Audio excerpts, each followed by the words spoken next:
Mississippi. We are live at Walley Forestry in Ellisville, Mississippi, in the heart of the free state of Jones County, in the Element Well Studios on this Friday, y'all. Joining us now, Erin Kate Goode, Executive Director of the Center for Pregnancy Choices. Erin, how's it going?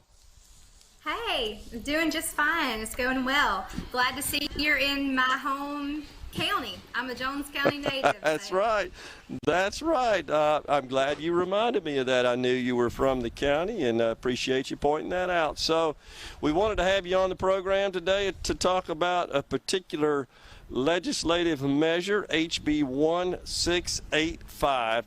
But start, if you would, Erin, by just giving a brief overview of the Center for Pregnancy Choices, what you guys' mission is, and what you got going on. Sure.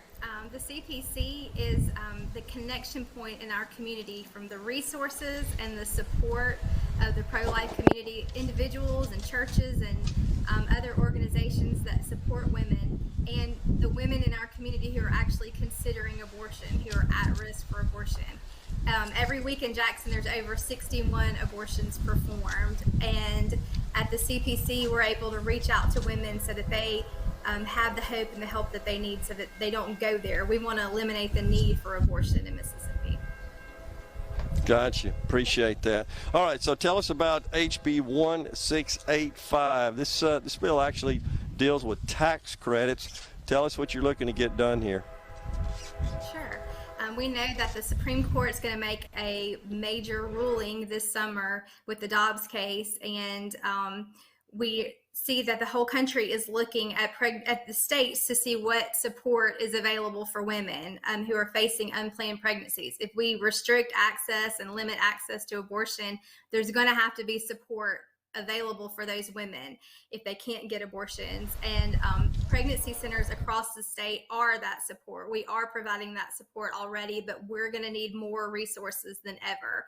So this Pregnancy Resource Act is a $3.5 million tax credit just for businesses who support pregnancy centers. So it's an incentive for them to provide extra support to keep us sustainable for the long term. I got you. And let's clarify, this would be a tax credit, which is a dollar for dollar offset of a person's tax liability and taxes that they would pay to the state, as opposed to a tax deduction, which just reduces your income for purposes of computing tax. So this is a tax credit, of course, is much more valuable than just a tax deduction. That's right. Yeah, just want to make sure we get that pointed out. So what does it look like in the legislature as far as they're looking favorably upon this legislation, I should say? What are you hearing? We're happy to see that Lieutenant Governor Hoseman and Speaker Gunn are working well together on this to get this bill passed. It's going to conference. Our goal is to get it out of conference and passed by tomorrow. That's the deadline, I believe. So, but everybody's working well on it. I think everybody sees how critical this is right now for our state to have support for women, and this bill is going to be make game-changing gifts for pregnancy centers and a lot of incentive for businesses to support like they've never been able to before. So. Okay, and so we should be clear now, this would be a credit available to business taxpayers, not individual taxpayers. Is that correct? That's right. This is just for businesses. We already have an individual credit through the Children's Promise Act. That's an $800 limit per couple. That's different. This is just for businesses.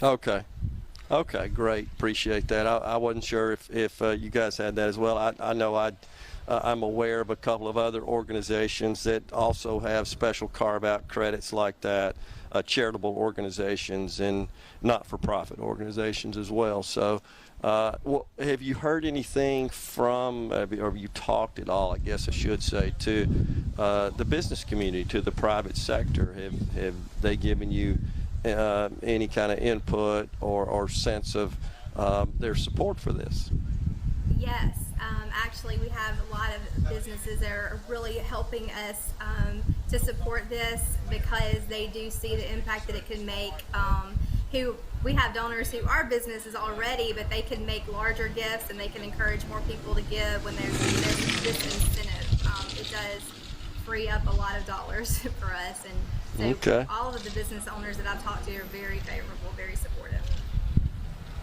Okay. What about similar organizations with similar programs in other states? Do those exist as well? The tax credit in other states? Is that what in general, yes. I don't know that another state is doing anything exactly like this just for pregnancy centers. The Children's Promise Act that we have with the foster care and the health care is in other states. This one that is specifically for pregnancy centers, I believe this is new for our state, which is great. It's another way for our state to be innovative and leading the way in supporting women and children. Okay. All right. So this sounds like a really good deal. I can't imagine why, but it sounds like we do have support from House and Senate leadership, and I think this is something the governor obviously would sign on to as well. So at this point, it appears this is going to become law. Is that kind of the way you're seeing it?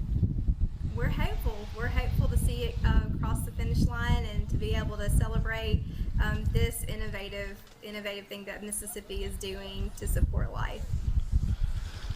And I assume, Erin, once that would be put in place, you guys would mount a campaign to solicit businesses to contribute and to take advantage of the credit.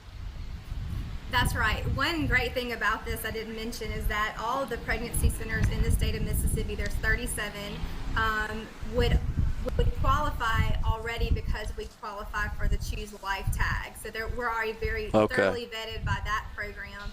So as soon as this bill passes and is enacted, we will start asking our business community to support, and we're excited to see what more pregnancy centers are going to be able to do with dollars, how many more women we'll be able to serve.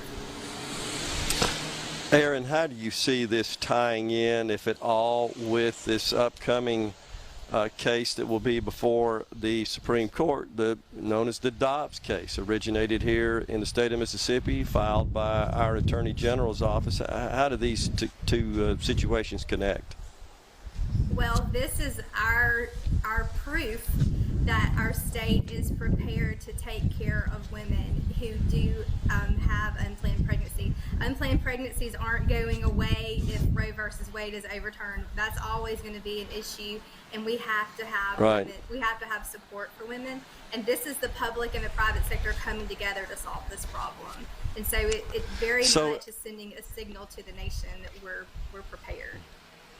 Absolutely. So it's I think it's fair to say that having this, I'm just going to say this box checked, if you will, that we have this way to accommodate these situations, strengthens the case. Absolutely. Yeah. I just want to get your take on that. Would you agree with that? I certainly believe the Attorney General would agree with this. Yes, for sure. There is support available for women who are facing unplanned pregnancies. It is it's pregnancy centers where the connection to all of that, the resources and support. So this just backs it up. This just shows that the state is aware, that the state is helping shed light on pregnancy resource centers. That's, to me, the most important thing, is that we're getting out in our community. The businesses are seeing how they can support women in a very practical way. So I definitely think it goes hand in hand with the case. Yeah, because pro-choice and pro-abortion proponents, it seems like that's always a refrain you hear from them. Well, the mother really doesn't have the means or the way to accommodate and care for a child, and you pro-life people aren't really coming to their aid to help, and then that's why we got to keep this thing going, and this addresses that. That's right. And pregnancy centers are already doing that. We help women well beyond the pregnancy decision already, and we partner with churches and other organizations to make sure that those women are cared for, you know, beyond that decision, and the babies are cared for. We want healthy pregnancies, healthy mothers, healthy children. Makes total sense. Erin, thanks for coming on. Let's get this thing done, and thanks for all the work you guys do. Thank you. Appreciate it. Erin Kate Goode, Executive Director, Center for Pregnancy Choices, has been our guest here on Middays. When we come back, we've got Lynn Buckholtz, the mayor of Ellisville, Mississippi. That'll be from the Element Wealth Studios at Walley Forestry in the heart of Jones County. Stay with us.